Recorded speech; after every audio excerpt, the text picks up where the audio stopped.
Hi, this is Ian Soul with the Promise America Alliance and the third in a series of conversations about introducing a much needed change to how we measure the well-being of our nation. In my first video, I described our goal of developing a new key national indicator index similar to that used in other countries and organizations around the world, and which would more accurately reflect our well-being and performance than simply using GDP. In the second video, we explored the basic domains of well-being, how the pandemic has forced us to make critical choices, and how political polarization may shape how we decide what actions to take. In this, the third in our series, we will look at the process that helps understand and break through these political divides such that we can at least move towards agreement on the goals for a new set of measurements, if not as to the best way to achieve them. As I've said before, and speaking as a social scientist and businessman, I always agreed with the adage that no one should ever allow a crisis to go to waste. And the events that have visited us in 2020 are, without doubt, a crisis or pivotal moment in our history, certainly no less so than those that the nation faced in 1863, when in the midst of a brutal civil war and following the bloody Battle of Gettysburg, President Abraham Lincoln gave his famous speech and said, I quote, "From these honored dead we take increased devotion to that cause for which they gave the last full measure of devotion, that we here highly resolve that these dead shall not have died in vain, that this nation under God shall have a new birth of freedom, and the government of the people, by the people, for the people, shall not perish from the earth." The outcome of the war was then assumed to have been determined, but the nature of the victory and how the country would move forward was far from clear. Some felt the spoils should go to the victors, a heavy-handed approach from the North, with little to no regard to the rights of the South. The same argument was used after the First World War and the Treaty of Versailles, whose harsh treatment ultimately led to the rise of Hitler and World War II. But here was Lincoln effectively demanding a rebuilding of the nation under those same high aspirations as set forth by the founders. While fraught with challenges, not least the assassination of Lincoln himself, the Union was indeed saved. Reconstruction begun, and the reunited States of America went on to become the leader of the free world, the shining light on the hill, the beacon of hope. But now as I speak, over 5 million Americans have been infected with the virus.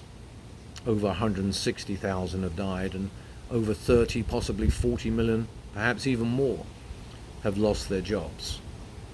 And within the US and around the world, the inequalities and injustices already apparent between rich and poor, powerful and weak, black and white, have become even more stark and laid bare for all to see.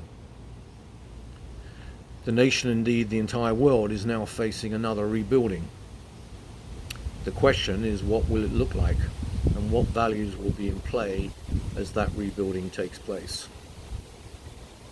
Often during times of crisis like World War II or 9/11, individuals, the country, and even multiple nations suspend their differences and come together to fight a common enemy. But this time it feels different. While few beyond the conspiracy theorists question the cause of the pandemic or the impact it has had on the US and the world economy, significant differences are already apparent at both the individual and societal or group level as to its veracity and how best to act and move forward.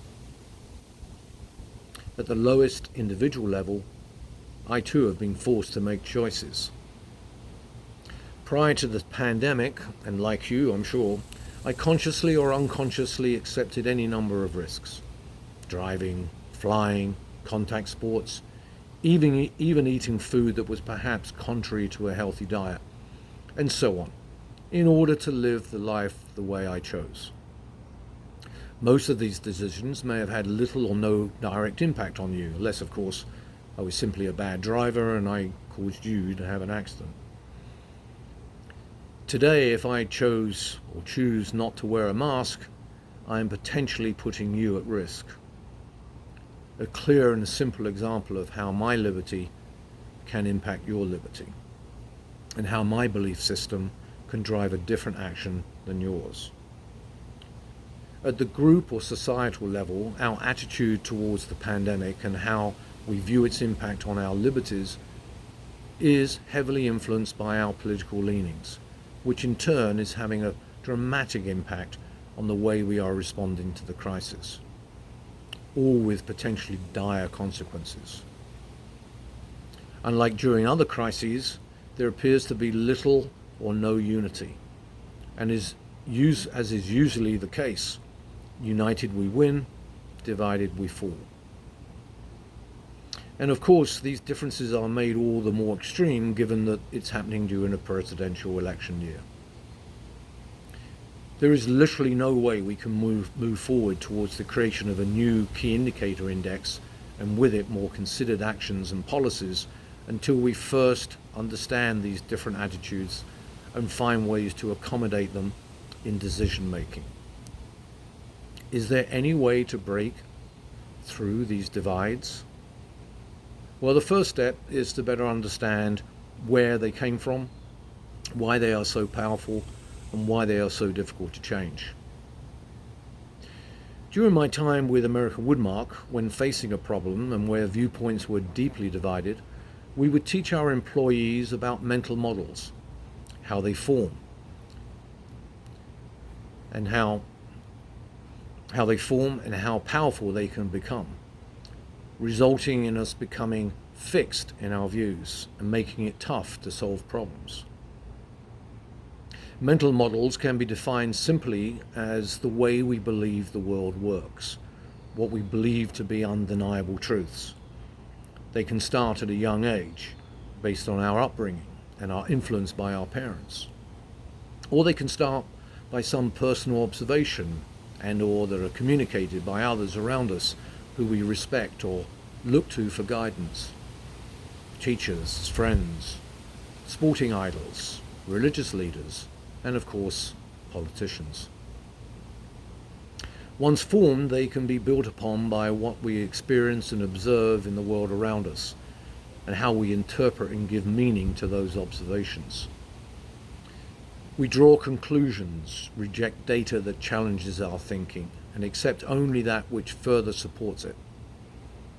Media, of course, has become a major player in this process. Growing up in England, we only had two TV stations, BBC, the public service station, and ITV, an independent private concern. My parents primarily watched the BBC, which was and still is funded by public money.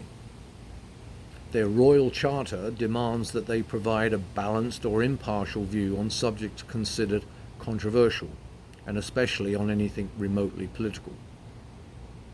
If they gave one side an interview, the other side had to be given the same time and the same opportunity.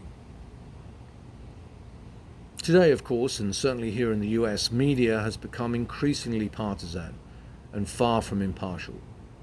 Republicans tend to watch Fox, Democrats, CNN or MSNBC, etc. We also tend to seek out and become friends with those who have similar views to our own, and over time, these become firm beliefs, our own undeniable truths, and we take action based on these beliefs and conclusions. It's called the ladder of inference, and once we reach the top, they can be hard to change. And the consequences of change can be highly risky, to the point of death. For centuries, we believed the sun went around the earth. We could see the sun going around us from east to west. Most important, it was fundamental to the Catholic Church. To challenge these teachings was heresy, punishable by death. Under threat of torture and possible death, the Inquisition in 1633 forced Galileo to recant his theory that the Earth actually revolved around the Sun. In fact, believe it or not, the Vatican didn't formally accept Galileo was right until November 1992, 359 years later. Another example of the risks involved with challenging a mental model can be seen in the movie Lorenzo's Oil, which is the true story about the search for a cure for the terrible wasting disease known as ADL. In the movie, Lorenzo's parents, the Adonis, refused to accept the belief at the time that there was no cure and that all children died. They were met with hostility from the parents, especially those who had lost a child to the horrible disease, and who argued the Adonis were giving false hope and causing more unnecessary suffering. Why would they not be willing to support the effort? The reason is actually quite simple. To accept that there could be a cure meant accepting they were wrong, and if they had acted differently, they could have saved their own child. That's very hard to do. Can you imagine how it must feel to change your mind about a fundamental belief requires you to accept you were wrong?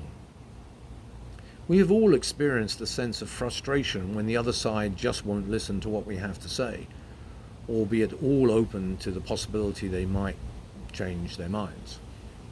So how do you change minds and beliefs? The answer, of course, is slowly and carefully. The first step is to walk back the ladder of inference. We need to be willing to suspend, not necessarily change, but just to suspend our beliefs, what we thought must be true.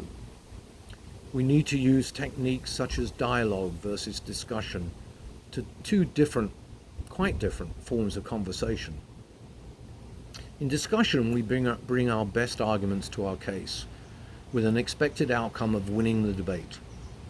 Often the result is a stalemate, where both leave as they began, without resolution or worse, with one side winning and the other side losing, and divisions remain.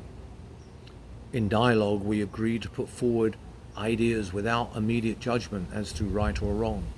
We add more ideas or observations and seek areas of agreement, or indeed discover new ideas that neither party had previously considered. We are willing to test new ideas, again without judgment, and allow ourselves to be willing to consider alternatives, even if they were different from what our previous mental models told us were true.